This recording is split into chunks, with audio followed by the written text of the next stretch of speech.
Bienvenidos al Timón del Mundo. Javier Fonseca, Francisco Floro, Anfisa Motora, ¿qué tal estáis? Sobreviviendo a Trump.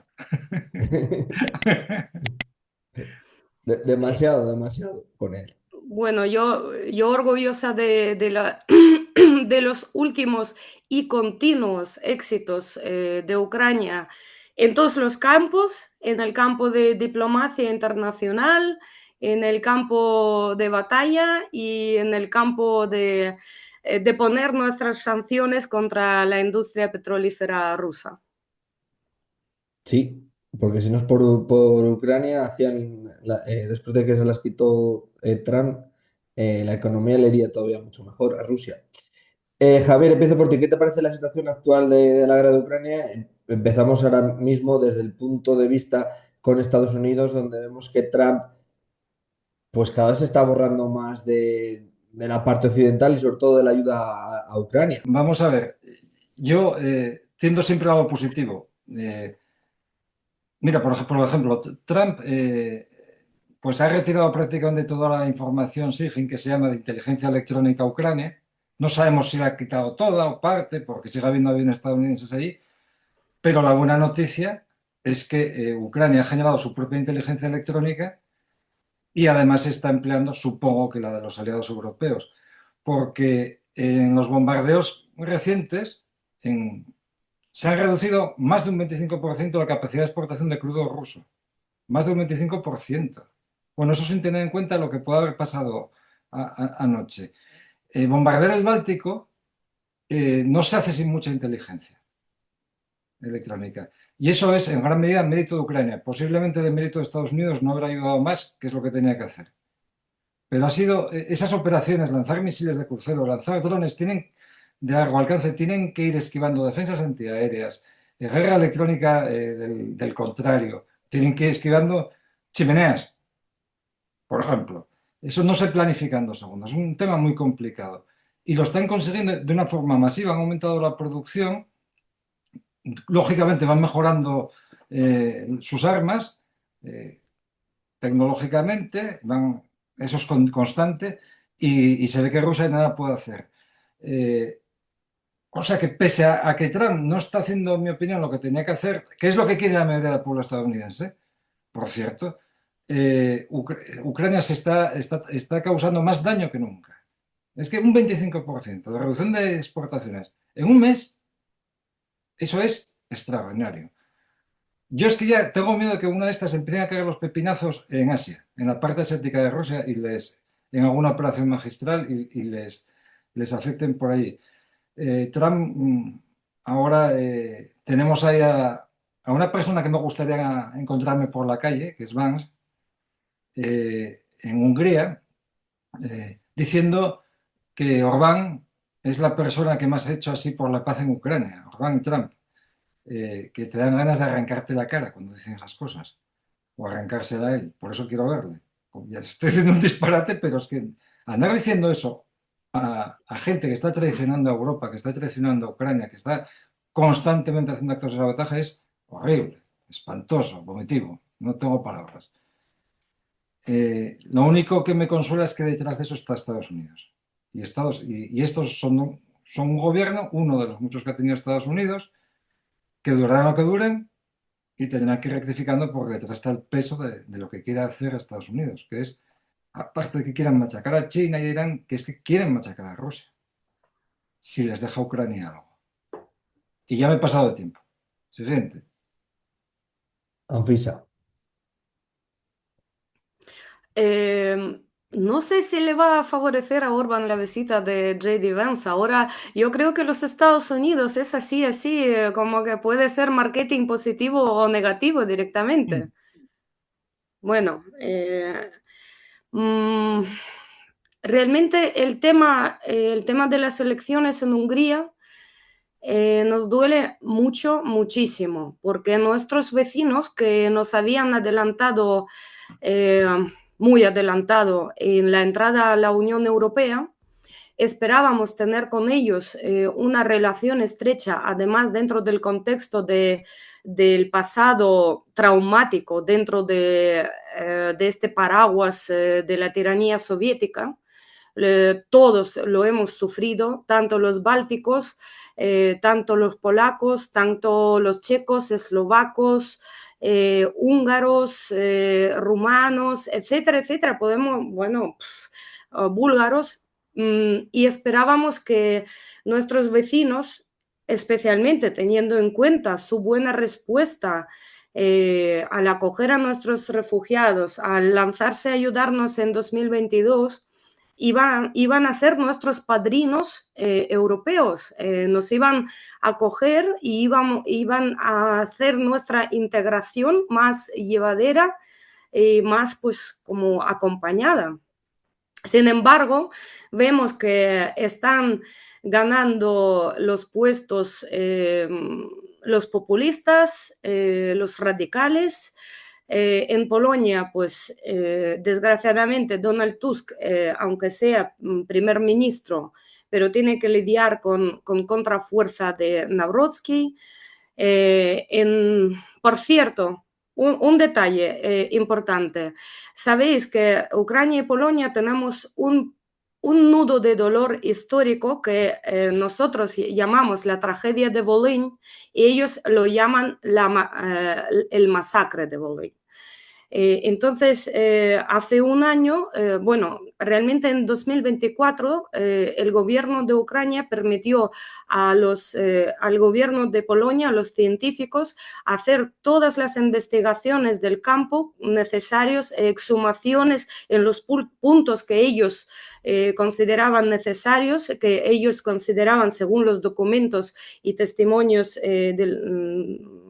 de supervivientes y sus familiares, que donde esperaban encontrar fosas comunes, muchas víctimas de violencia de aquel conflicto, etc.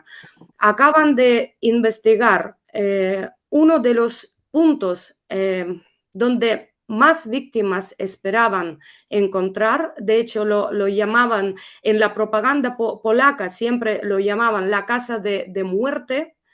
Y esperaban encontrar a miles o por lo menos cientos de cuerpos desfigurados y no encontraron a nadie. Encontraron solo un cadáver no identificado del siglo XIX, que no se acopla con el mito que había creado la propaganda polaca.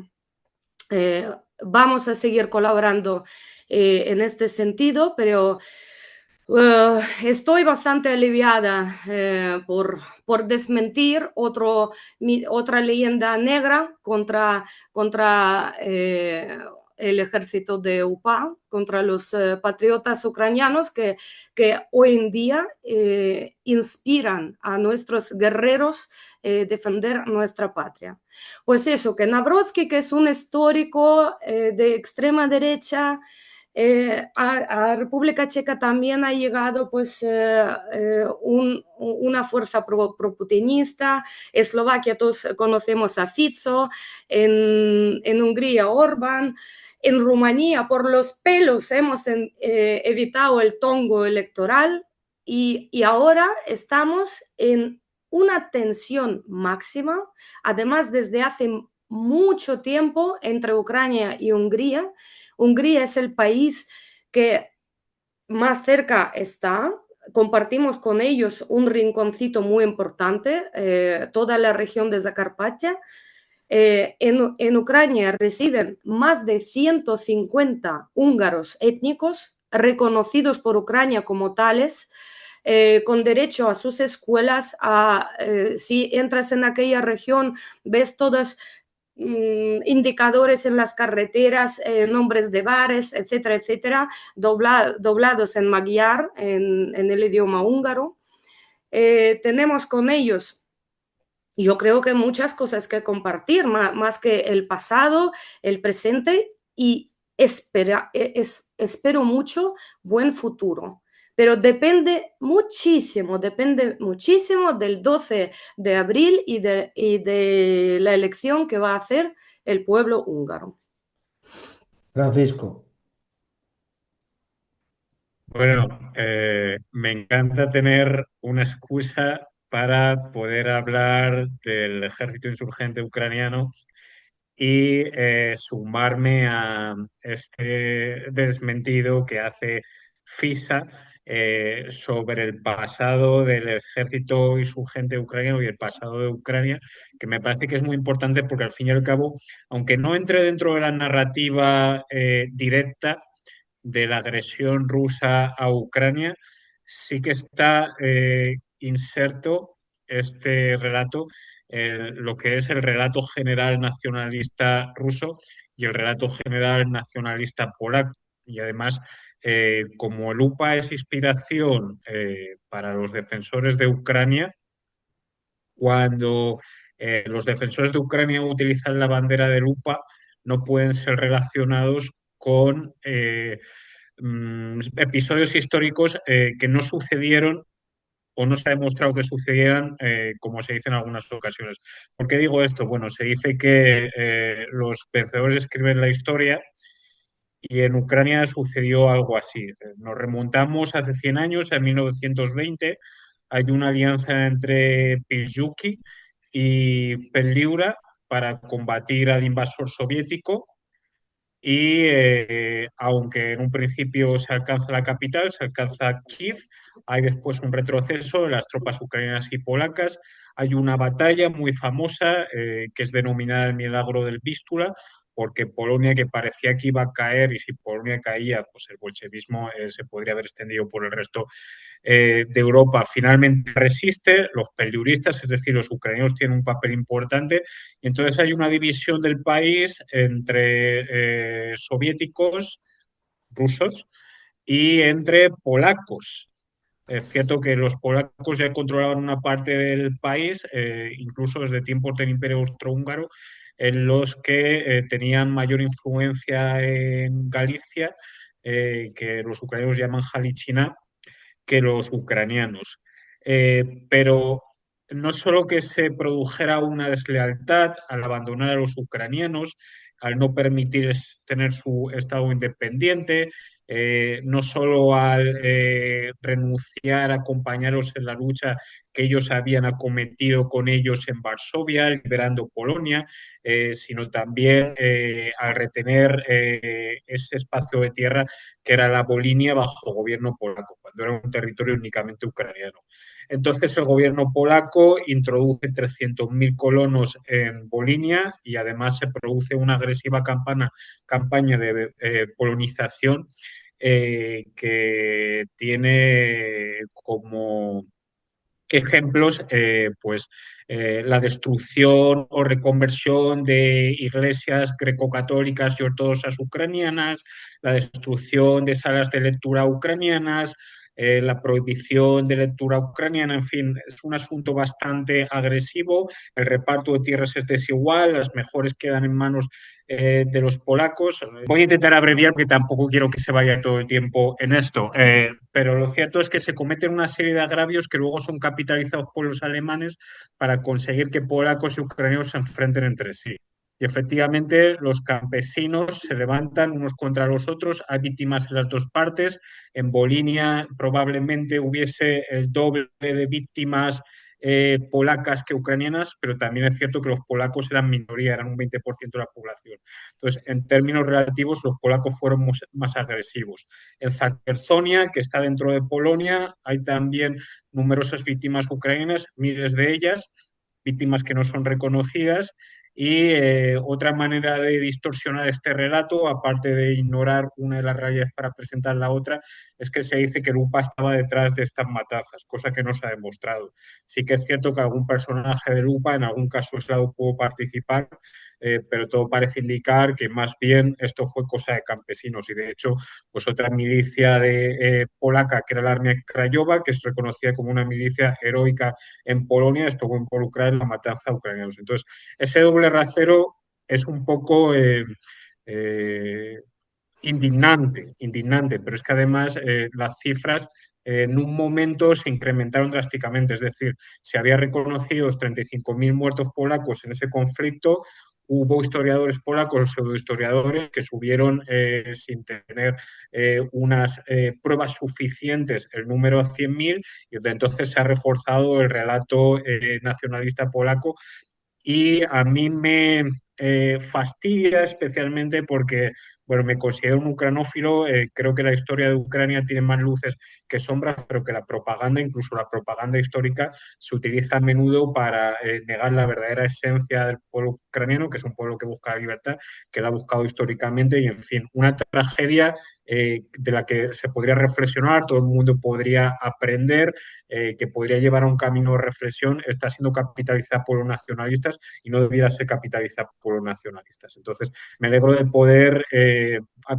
participar con FISA en este desmentido, pero voy a volver al tema que teníamos entre manos, que era Hungría, y aquí diré que si traer la paz a Ucrania era movilizar tropas y equipamiento militar en la frontera, presumiblemente para apoderarse de la Transcarpatia, si Kiev caía, entonces sí, Hungría se estaba preparando para la paz, puesto que la inteligencia ucraniana sospecha que esas eran las intenciones de Hungría, repartir Ucrania con Rusia en caso de que el gobierno ucraniano cayese. Pero Ucrania resistió, porque Ucrania es una nación heroica. Entonces las mentiras de Baines, que son mentiras propias de un gobierno que ha perdido el respeto iba a decir por la libertad también, pero sobre todo por la realidad, no debieran calarnos para olvidarnos de la situación real, que es la de un pueblo que, insisto, está luchando por la libertad contra su agresor y está teniendo además que enfrentarse a enemigos que, sosteniendo sus relatos nacionalistas, pues perjudican mucho el esfuerzo de una nación que ya de por sí lucha contra un país demográficamente 3 veces más grande y geográficamente 20 veces más grande. Es decir, al heroísmo de luchar contra Ucrania, al heroísmo de Ucrania teniendo que enfrentarse a Rusia, se suma el de tener que luchar contra la propaganda estadounidense, contra el boicot estadounidense, contra el boicot húngaro y contra el boicot de sectores nacionalistas, por ejemplo, en Polonia. A ver, Un sí, asterisco, yo soy diga, Feisa. especialista de poner, Francis, te agradezco mucho este resumen tan denso, tan corto, tan denso y tan pro-ucraniano, por supuesto, pero un asterisco. Has dicho respecto a Rusia y Polonia nacionalismo. Eh, Ellos son imperios y nacionalismo de un imperio es chauvinismo. Sin embargo, yo defiendo el derecho de ser nacionalista ucraniana porque ser nacionalista de una colonia es una forma de supervivencia. Si nosotros no nos hubiéramos considerado y no hubiéramos luchado con la garra por nuestro idioma, por mantener nuestros apellidos. ¿Sabéis cuántos conozco, cuánta gente con apellidos que naturalmente acaban en enko, como Shevchenko, ¿no? Por ejemplo, porque todos conocemos al futbolista, ¿no? Pues, y le ponían V al final, Shevchenkov, etcétera, y les cambiaban la identidad, o los judíos que tenían que aceptar el nombre ruso. El gran académico Sájarov no es otra cosa que Zuckerman, ¿entendéis? Y hay cosas de este modo que teníamos que sostenernos dentro de nuestro nacionalismo, de una lucha continua, de lucha incluso a nivel rutinario, que yo siempre pongo ejemplo de mi abuelo, que trabajó 40 años en Azovstal, en acería de Azovstal, era muy buen electricista y cada año le llamaban los jefes y le decían, camarada Vladimir, usted es muy buen trabajador y realmente ejecuta las tareas de un jefe de taller. Deberíamos ascenderlo. Le faltan solo 2 cosas, hablar ruso y ser miembro del Partido Comunista. ¿Cómo lo ve usted? Y mi abuelo cada año les decía, estoy feliz de donde estoy. Y seguía 40 años de electricista de grado básico, porque le faltaba algo. Le faltaba, bueno, ya os conté lo que le faltaba. Javier, Bueno, perdón, es que no, claro, es una cuestión retórica que aclaro pero muy muy breve, porfa, rápidamente. porque si no, Javier no... No, no, bien, bien, bien. Nacionalismo en Ucrania no se interpreta de la misma manera que aquí. O sea, hay una locución de 1956 de Radio Colonia del propio Stepan Bandera, donde explica que nacionalismo no se interpreta de la misma manera en que Alemania, Italia o Japón interpretaron en la Segunda Guerra Mundial el término, sino que cuando se habla de nacionalismo, concretamente en el contexto ucraniano y por los propios ucranianos, se habla más bien del patriotismo, es decir, por la lucha anticolonial. Y aclarando eso, ya termino. Javier. Bueno, a ver, es que es un tema bastante interesante, que es culpa de las revoluciones del siglo XIX, mal interpretadas, que llevan a buscar el Estado monoétnico, monolingüístico y monorreligioso. Que eso es un disparate que ha causado infinidad de guerras. Querer llevar gente de un sitio a otro, querer que hablen tu idioma y querer incluso que vayan a la misma misa que tú, por decirlo algo, del mismo rito. Y si no vas y le matas, eso es una tontería. Eh, estoy muy de acuerdo. Y posiblemente el nacionalismo del que estabais hablando, uno es vamos a ver, el germano, que procede del nacionalismo social, que se genera en Bohemia, en el propio imperio, que hay dos, uno de cada etnia, una germana y otra eslava, que los lleva, que es el inicio del partido, casi prácticamente el partido nacional, antes de Hitler y todo esto. Es un tema muy, muy interesante. Bueno, volviendo a Ucrania, me acaba de llegar acabo de leer que el puesto de Novorossiysk ha suspendido el embarque de crudo. O sea, donde ya estábamos con el 25% de pérdida de capacidad, a ver cuántos días dura, porque llevan varios varios ataques y lo apañan. Pero bueno, es un golpe muy bueno, muy, muy importante. Cuando eh, os- hay que pensar que el presupuesto ruso está hecho como una ensoñación en base a unos ingresos que no se pueden generar, entre otras cosas porque los impuestos de los que se parte no se van a generar porque los impuestos sobre la renta de las personas físicas y sobre sociedades están pensando en que hay una economía que crece y no es el caso, es una economía que está prácticamente en la hecatombe, viviendo de las ilusiones. Si encima partes de eso, de unas valoraciones determinadas del petróleo y ocurre esto, que da igual el valor que le pongas al petróleo, que no lo vas a exportar porque te lo sanciona Ucrania por un procedimiento expeditivo, es catastrófico. El otro día se daba un banco que ya no estaba, ibas al cajero y ya te avisaba que no podías disponer de efectivo. La situación, yo siempre he dicho que la economía rusa no ha caído, cayó ya. Y esto es una espiral de Sí, desempleo. El porcentaje de gente que fue despedida el año pasado ya es importante. El porcentaje de gente que se vio amenazada por despidos que no se llevaron a efecto es tremendo y eso ahora va en cadena.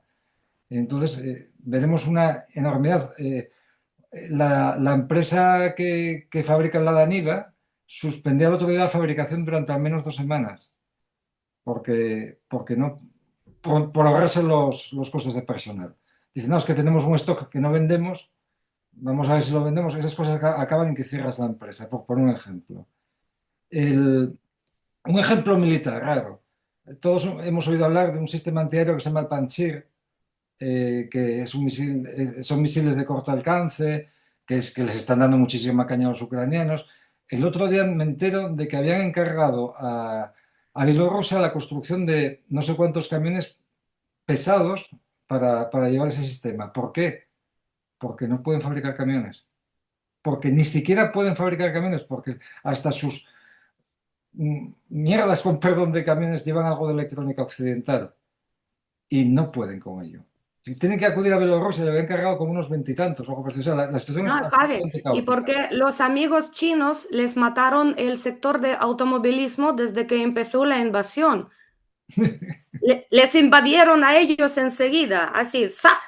Efectivamente. De hecho, las famosas motos Ural, Han cerrado la fábrica y han creado una empresa conjunta para fabricarlas en China. O sea, es que las Ural, que además son una modificación de una Harley Davidson. Eh, luego, además, ellos hicieron una cosa muy, muy soviética, que lo digo de siempre, que es, escogieron entre la calidad, frente a la calidad, la cantidad. Entonces vamos a ampliar la fabricación de misiles, que lo consiguieron tanto los de crucero, como los balísticos, como los antiaéreos. Pues habla de que igual los antiaéreos fabricaban hasta hace poco 4 veces más que al inicio de la guerra. Y primero ha resultado intrascendente porque se lo destruyen rápidamente los ucranianos. Segundo, porque hay muchos más blancos ucranianos, muchos más drones volando que tienes que derribar, y, y no dan abasto. Y no dan abasto. Y entonces se están encontrando en la zona de Crimea y Kerch con que sus sistemas antiaéreos no tienen misiles, que es increíble. Pero es que ya sabes que yo pongo en Twitter lo de día sin sistema antiaéreo ruso destruido, 0. Es constante. Entonces nos encontramos con una avalancha de drones que están entrando por toda Rusia, que está perdiendo su capacidad de defensa antiaérea, que están arrasando la industria militar y veremos qué más. Bueno, y por supuesto la base de la economía, que es el gas y el petróleo. Esto está pasando como desapercibido. Bueno, sí, está haciendo no sé qué, no cuánto más, pero es que es gravísimo. Es que es ya el último torpedo de la línea de flotación de Rusia. Esto se cae. Sí, está el tema de que se iban a movilizar el ejército, no, que seguro que sabes tú más que yo. Anfisa, andan intentando por las universidades, por el equivalente a la formación profesional, esperan un porcentaje por centro de reclutamiento que van a destinar, dicen que a drones, les darán un Kalashnikov al frente a morir. No acaban de convocar a esa masa de gente que tienen, pero bueno, es que aunque la convoquen, ¿qué?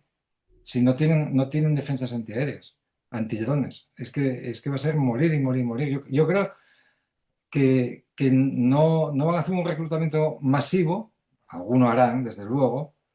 El otro día leí un chaval que encendió un cigarro en una zona que no se permitía fumar, en una estación de autobuses. Inmediatamente le ponen una multa, que en España te diría, "Oiga, haga el favor y salga por allá", y le hacen cubrir un papel con sus datos y dice, ¿y este? Y eso era el inicio El del contrato. reclutamiento, que se negó, que se negó. Hacen cosas así. Cuidado con Sí, emborracharte fuera de casa porque te agarran y cuando te despiertes te está cayendo un dron en la cabeza. Pero el reclutamiento masivo no, porque tienen miedo, tienen pánico. Por eso están con las redes sociales cortándolas, que si las corto, que si no las corto. A ver qué pasa aquí, pero están acojonados. Mucho peor de lo que creemos.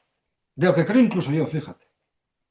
no, no, que primero, Putin ya acudió por la ayuda a sus oligarcas, a sus bolsillos grandes.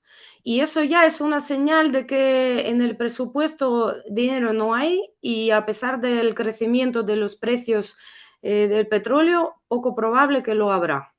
Por lo menos no suficiente para rescatar la economía tal y como está. Peor. Y aquí vuelvo otra vez en el bucle al tema que me duele, las elecciones en Hungría. Pues uno de los mayores bolsillos de Putin, que es un tal Alisher Usmanov, si no me equivoco, que es un uzbeco que hizo muchísimo dinero en Rusia, es uno de los hombres más ricos.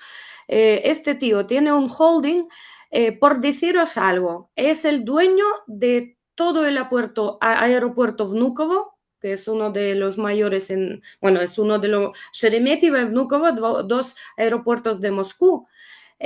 También es dueño de AliExpress Rusia, que son, tiene de todo, vamos, tiene de todo. Pues este tío, ya que es directamente relacionado con Putin, estaba sancionado desde hace muchísimos años por todos los gobiernos, estadounidense, europeo, etcétera, etcétera.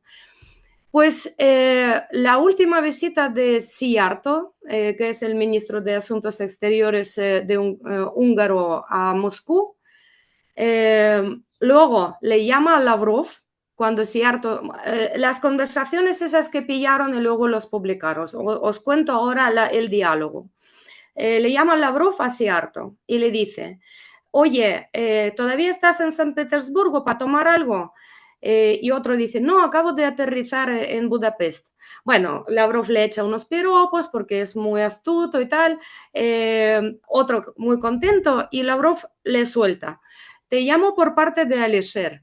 Él pide que hagáis algo para quitar las sanciones a su hermana. Ah, sí. Sí, entonces, Siarto le suelta, sí, Eslovaquia y nosotros, Eslovaquia y Hungría, ya habíamos iniciado el proceso de sacarla de la lista de los sancionados. Les costó medio año, pero al séptimo mes sí han sacado a esta lady, no me acuerdo de su nombre porque es un nombre uzbeco muy inusual para nosotros. Y sí, la ha sacado. Otra conversación más reciente entre el propio Víctor Orbán y Vladimir Putin, que el lacayo ese, no tengo otra palabra para, bueno, ya la siguiente fase sería esclavitud directamente, pero bueno, Sexual. Esclavitud sexual. Yo creo que hay tema. polifacética, porque yo creo que Orbán, yo no sé cómo una persona siendo en su tiempos de político joven, manifestándose contra la Unión Soviética, contra la tiranía rusa en su país, y ahora se vende así de, no sé, no, bueno, eso que viva él con esta carga. Pues Orbán le cuenta a Putin ¿cómo se llaman los cuentos esos donde Fábula, los... la fábula de Sopo. Sí, una fábula de Sopo, donde hace paralelos que él es como ratoncito y está por servir al león, mostrando que un ser pequeño puede ser muy útil para otro ser más grande y más agresivo, que el ratoncito puede ser de provecho. Y vamos, esto le suelta esto en una conversación de 15 minutos que llama el tío y directamente dice, mira, soy todo tuyo, aprovéchate de mí.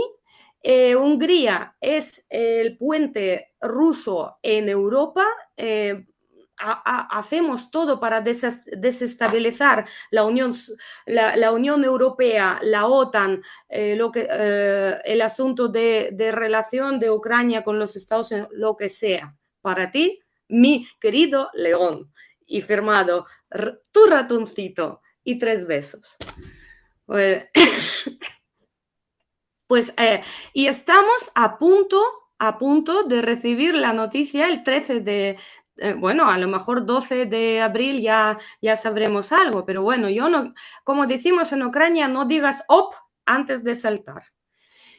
Y para rematar todo este cuadro, en Hungría, en Budapest, no son rumores, está documentado, lo han visto, lo han fotografiado varias personas. Estaba Vyacheslav Surkov. Es un hijo de Putin de mayor grado. Este tío era el jefe de política separatista en Donbass.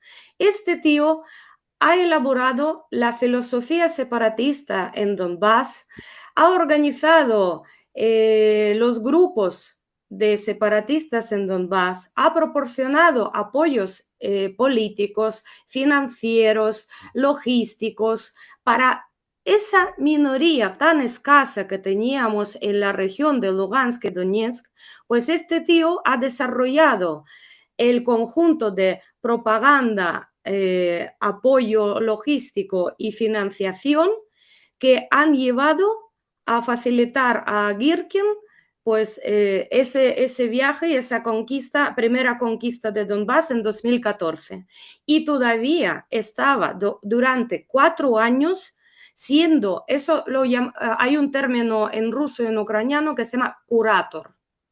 Curator es el jefe, es el que manda. El mandatario en la sombra, porque él no tenía cargo oficial, era ayudante de Putin, pero de asuntos de Ucrania, en concreto de asuntos de separatismo de Donbass. Y este tío, otros 4 años, estaba moviendo las fichas allí, eliminando a la gente tanto físicamente como políticamente, poniendo a la gente de Moscú constantemente. Esos tontos útiles como Gubarev, que era el primer gobernador de DNR, que era uno de los locos locales que se apuntó a esa marcha separatista, pues lo mandaron enseguida al frente, pusieron pues a un peón de Moscú, este tío empezó a mover todos los negocios, han destruido todas las minas, han destruido todas las acerías, todas las plantas que había, industria de Donbass es famosa, que dábamos hasta 20% de PIB ucraniano, pues todo esto lo ha destruido ese tío y lo han sacado como ¿qué es lo que hay? Hombros. El metal que lo llevan por Ah, kilos. Bueno, ¿por qué cortan el metal? Por ejemplo, los cables, cableado, luego lo venden por, ¿cómo se llama Cobre. esto? Sí, cobre, pero el proceso este de vender metal sabotaje. inútil. ¿Mm?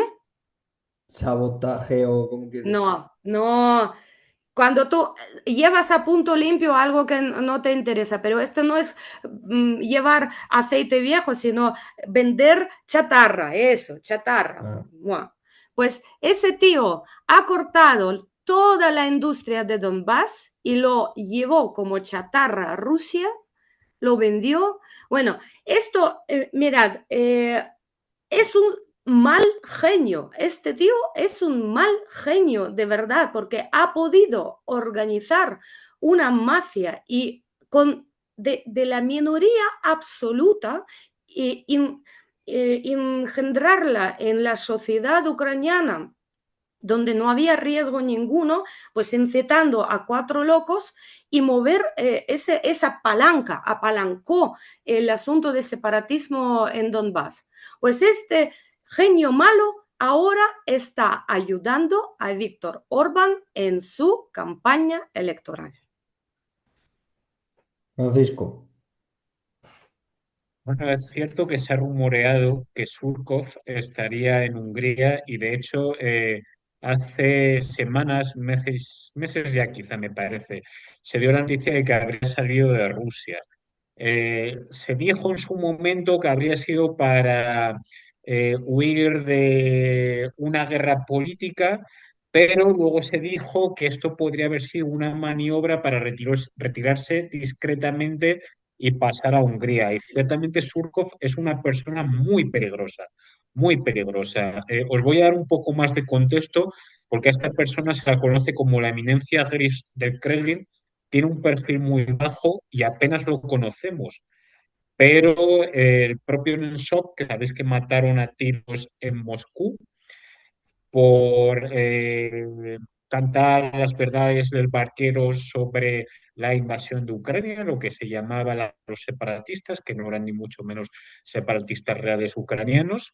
El propio Nemtsov, digo, apuntó la responsabilidad de Surkov como líder detrás de los separatistas hasta el punto de que en las conversaciones de Minsk, él era el puente entre separatistas y entre Merkel, entre François Hollande y Lukashenko, me parece que fue también el mediador en esa ocasión. Entonces, ojo, porque es una persona muy importante, pero que pasa bajo el radar. De hecho, estuvo también a cargo de las regiones ocupadas de Georgia, ocupadas informalmente, Abjasia, sí, sí, sí, que son Ossetia. Abjasia y Osetia del Sur, y el SBU lo reconoció también como el líder detrás de los francotiradores del Maidán, que dispararon tanto a manifestantes como a policías para provocar una reacción violenta contra los manifestantes y una deriva totalitaria del país. O sea, estamos hablando de este Surkov, una persona muy peligrosa. Por cierto, que hay un autor ucraniano nacionalizado desde hace muchos años, británico, desde mucho antes de la guerra, que se llama Pomerancev, que habla sobre la desinformación y que describe de manera muy interesante cómo Surkov no solo está detrás de estos complots internacionales, sino que es el arquitecto de la política putincentrista rusa. ¿Cómo lo hace? Pues es que Fisa lo ha descrito perfectamente cuando ha dicho que es un genio del mal. Es una persona sumamente inteligente, mucho más inteligente que zarrapastrosos intelectuales como Putin o como este Rasputin, ¿cómo se llama? Se me ha ido el nombre de la cabeza, Dugin, Dugin. que son pseudointelectuales que no podrían tener la capacidad de Surkov, pero Surkov pasa bajo el radar. Es mucho más inteligente, es tan malvado como los demás, pero pasa debajo del radar. Y Surkov ha unido juntos a la Iglesia Ortodoxa y a los chechenos, a la extrema izquierda y a los nacionalistas de la extrema derecha, a los oligarcas, a los pobres, a los obreros, a la clase media, a los moteros, a las mafias. Surkov se ha ocupado de crear ese sistema en el que hay una tensión entre polos opuestos y donde Putin ejerce de árbitro. Eso lo vimos, por ejemplo, muy bien, cómo funciona el sistema ruso cuando veíamos el enfrentamiento entre el eje Shoigu-Gerasimov y el eje Surovikin, Prigozhin y Kadyrov, que luego Kadyrov se retiró a tiempo. Putin era el árbitro y Putin es esa manera que tiene la de controlar la sociedad rusa. No permite que nadie destaque, sino que establece un sistema de contrapesos en el que nadie queda por encima de él porque todo el mundo tiene su antítesis y Putin como árbitro es el centro del sistema político.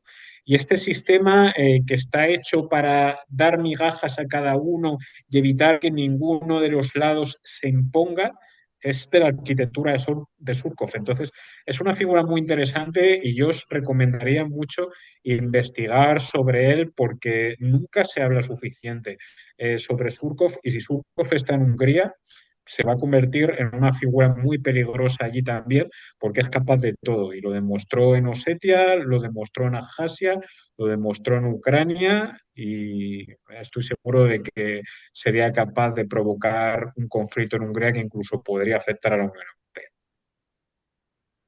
Javier, Eh, no, yo tengo miedo a las elecciones de Hungría.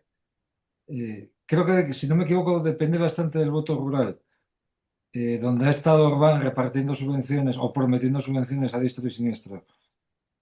A lo mejor este personaje va a decirle cómo se alteran los resultados electorales, no lo sé. No, no, este personaje yo creo que le susurró al oído porque Orbán, todavía en otras elecciones, en las anteriores, ha modificado ligeramente el sistema electoral húngaro. Es como en España, ¿no?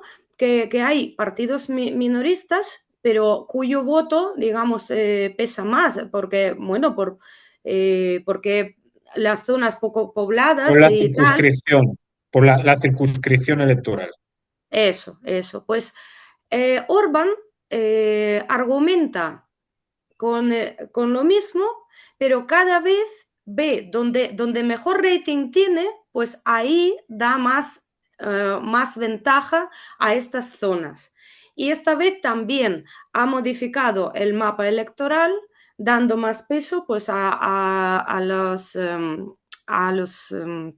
las regiones o comarcas, llamadlo como queráis, donde tiene más oportunidades. Eso Y en Estados Unidos es muy frecuente, por cierto. Sigue, disculpa. no, a lo mejor le aconsejan de los dos partes, porque mira, lo apoyaron directamente Putin, lo apoyó Trump, lo apoyó Netanyahu, que es el amigo también de los dos. eh, Le aconsejan, vamos, las mejores. Yo a lo que me refería es que en Estados Unidos las circunscripciones electorales son batallas que hay entre elecciones y elecciones para demarcarlas, porque en función de, mira, si aquí si lo trazamos, si trazamos una circunscripción electoral así, conseguimos estas mayorías, en aquella no hay nada que hacer, déjala, es muy frecuente. Y el tamaño de las circunscripciones es normal que cambien. Yo qué sé, en el Reino Unido tú te vas a una y a lo mejor una tiene 150.000 y te vas a un pueblo, a una zona rural y efectivamente tiene 20.000, varía muchísimo. Dicen que es para democratizar así, dar más peso al campo. En Asturias estamos divididos también, en circunscripciones. Pues precisamente en Ucrania no existe repetidme otra vez el término. Circunscripción electoral. Vale, eso, lo has dicho por mí. Eso en Ucrania no existe. Y por esto, precisamente, una de las trampas de las bombas de reloj que estaban metidos en los tratados de Minsk era reintegrar Donbass dentro de Ucrania con derechos amplios de autonomía y seguir pues ahí lavados cerebrales a la gente, teniendo su voto dentro del Estado ucraniano.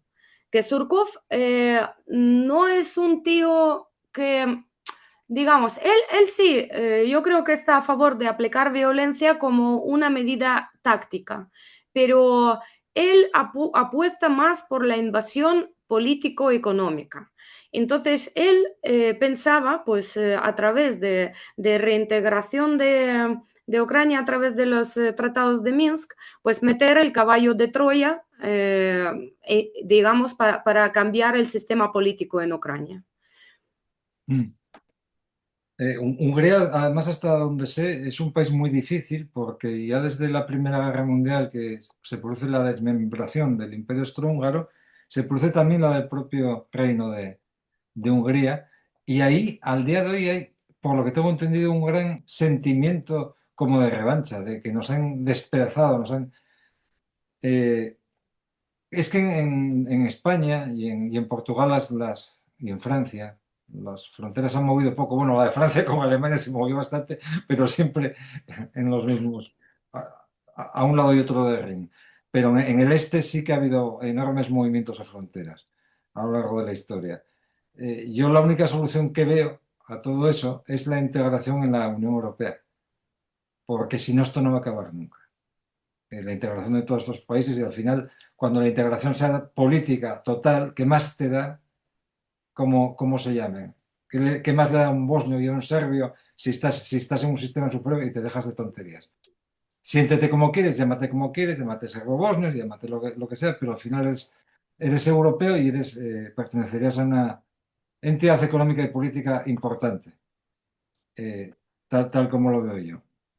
En el tema volviendo al tema de Ucrania, decían hoy, ya visteis que se atacó una fragata yo sigo con batallitas, batallitas que se atacó también una fragata y todas esas cosas en el Mar Negro, en el puerto de Novorossiysk. Por lo que me he enterado en medios militares ucranianos, creo que los rusos ya ni se atreven prácticamente a navegar. El otro día visteis que le reventaron, no sé cómo todavía, un transporte de grano robado posiblemente en el Mar de Azov, que ya tiene coña porque las fronteras están... ¡Buah! No busques los gatos negros en la habitación oscura, Javier. Te cuento. Ya que pues como la hija de un pescador, Dime, oh, a ver, hombre, cuéntalo. de Mariupol,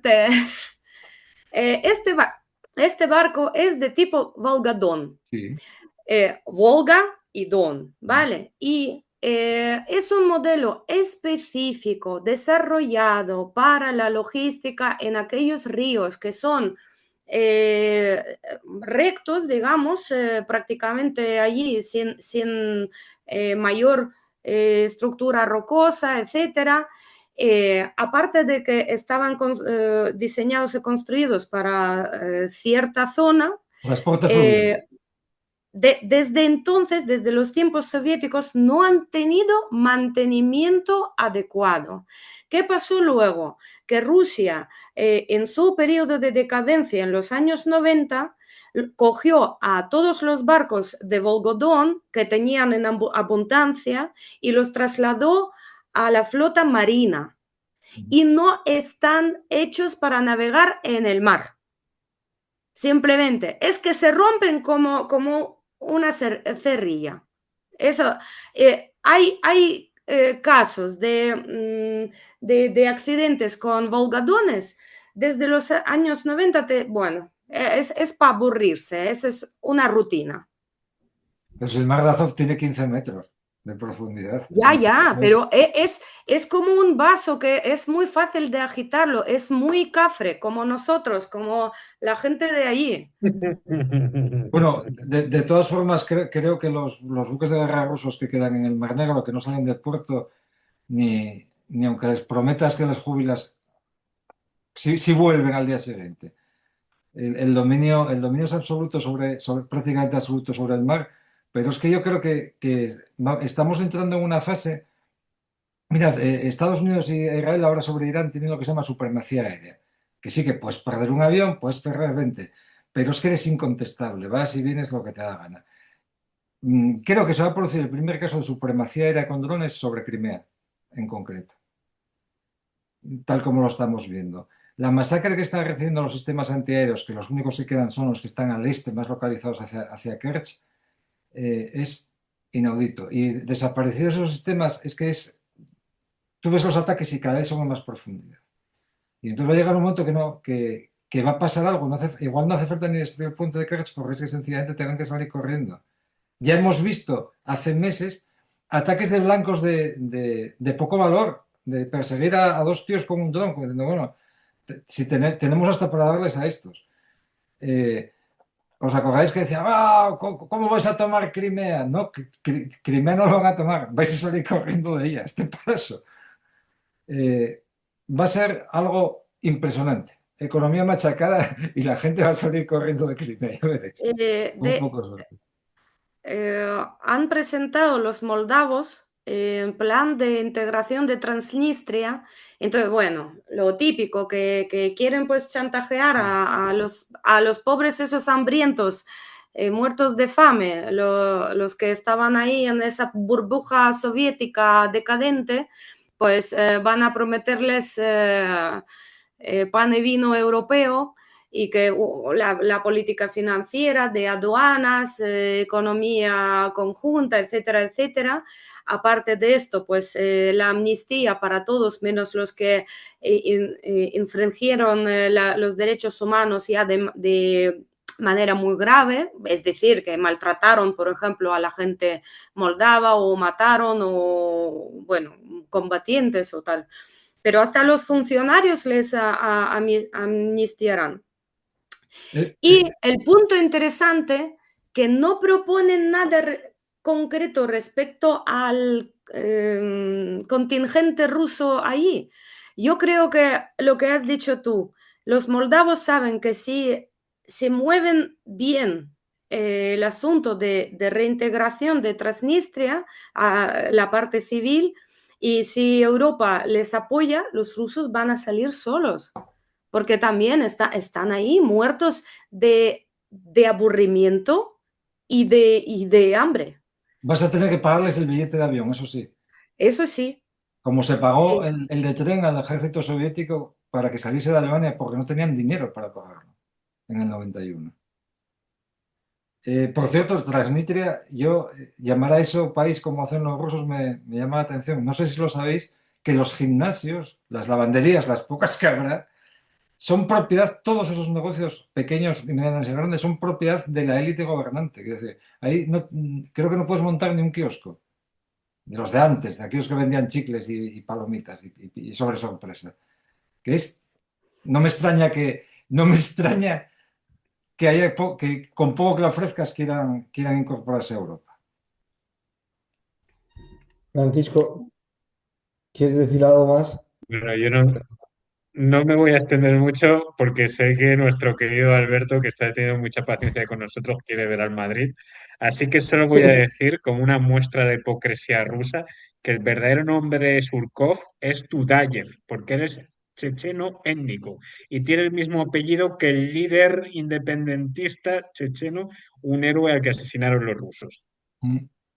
Y que me alegro de haber estado con vosotros, sois geniales. Igualmente. Encantada de conocerte, Francis. Francisco Un sabe placer. mucho, ¿eh? Bueno, chicos, pues muchísimas gracias a los tres y un fuerte abrazo.